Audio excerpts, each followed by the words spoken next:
California has more public funds than every other state combined in after-school and summer learning programs. Think about that.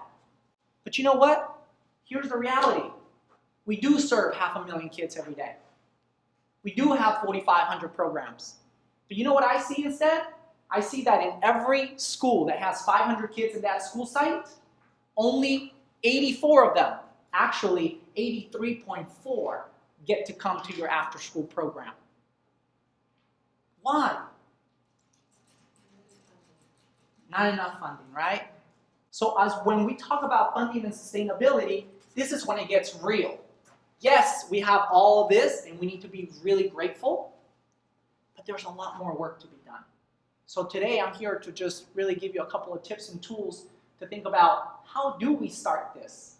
Not next school year, not in the summer when you're planning, but what are we doing today? You know what I did today for funding and sustainability?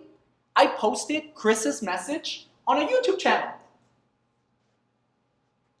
And if I do nothing else, I did one more thing than I would have done if I hadn't posted, right? This is about messaging.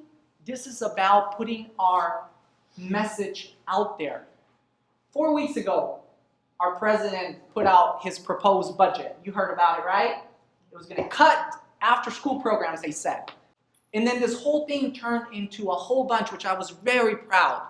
A grassroots movement about folks starting to put, your timelines on Facebook, Twitter were blowing up with stuff that was after school, right? The Save After School. There's all these campaigns to save after school. My message is really simple. Where were we as a field before the budget proposal came out, promoting after school? Where were we 6 months ago? Where were we last year? Where were we every day? I post a video every single day. Not because I'm scared of some budget proposal. I'm actually here to give you some good news as well.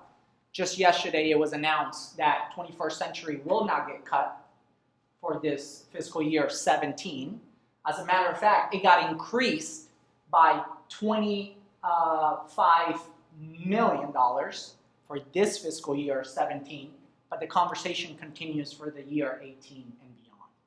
So it was actually increased. AmeriCorps programs were also saved in this year's budget. So the grassroots campaign worked. People heard it loud and clear that after-school programs are a bipartisan issue. People care about that we keep our kids safe after school.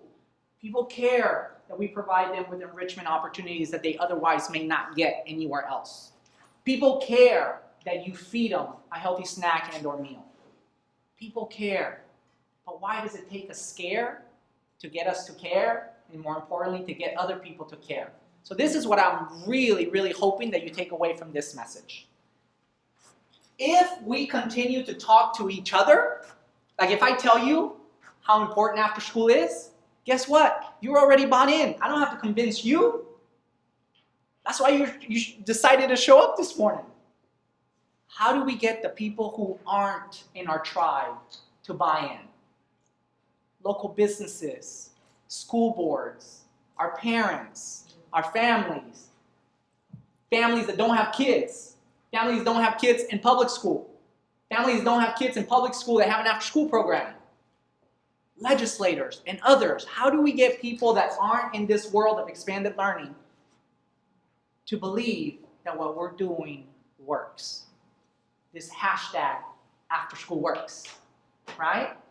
And so what I want to share with you is that 2 weeks ago at the Boost conference in Palm Springs, the Department of Education and Michael Funk, the director of the Expanded Learning Division, released some data that was startling.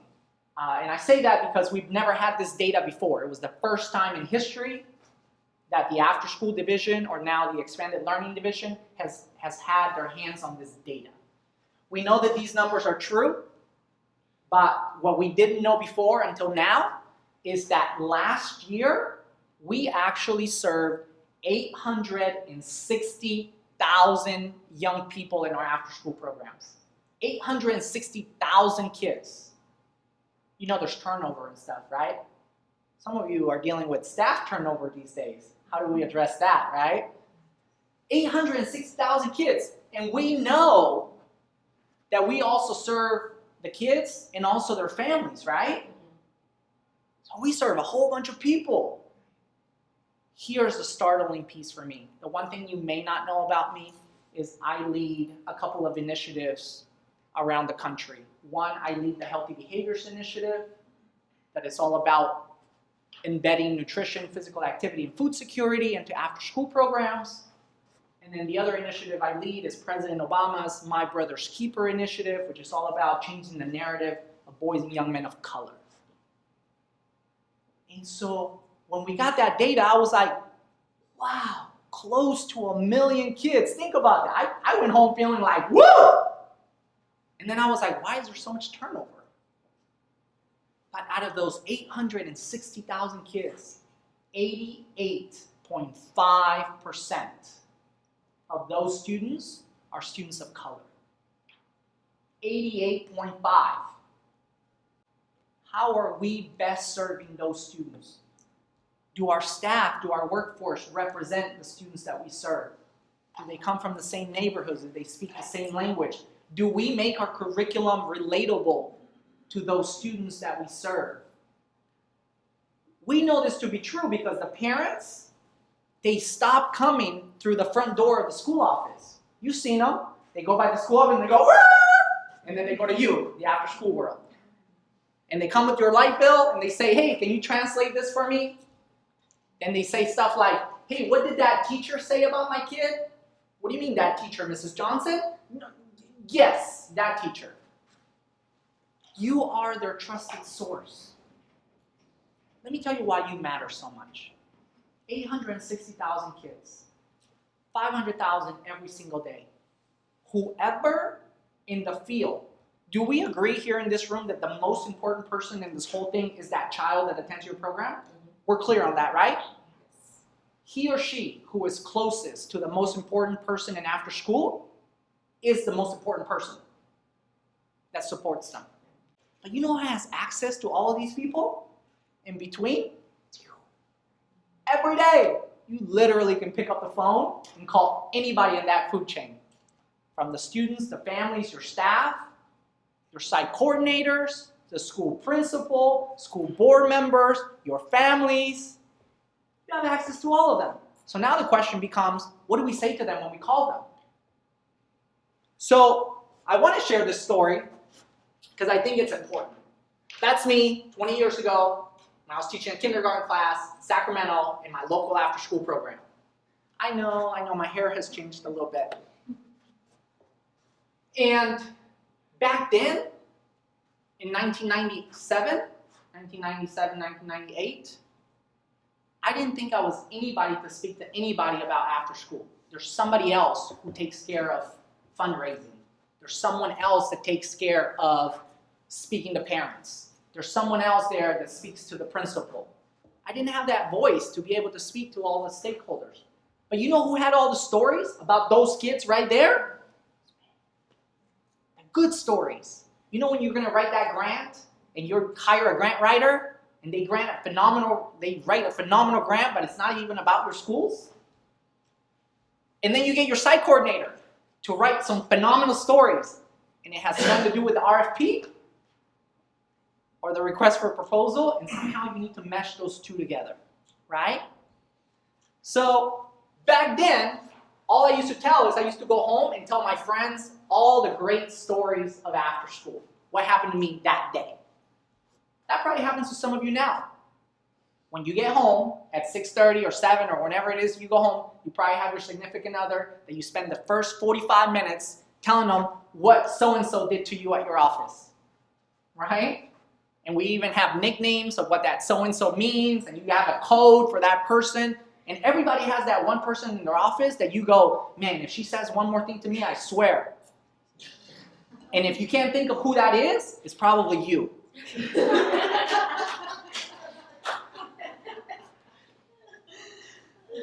And then 20 years later, I got invited by the White House to come speak to the staff about the importance of after school in California. And guess what happened? I didn't tell any different story than I told back then. It was the story of the kids. It was the story of how hungry they are. It was the story of we are the only adult that they see that actually smiles to them in their day. It was a story of the impact that we can have to shape what they become in the future. It is the story of that we could be the last line of defense before they go to prison. So when I got invited, I was like, man, I am no one to be walking through the front door of the White House. And then I stopped thinking that it was about me for just a second. And I said, man, I need to go represent those kids in Modesto. I need to go tell that story of that child in Stockton.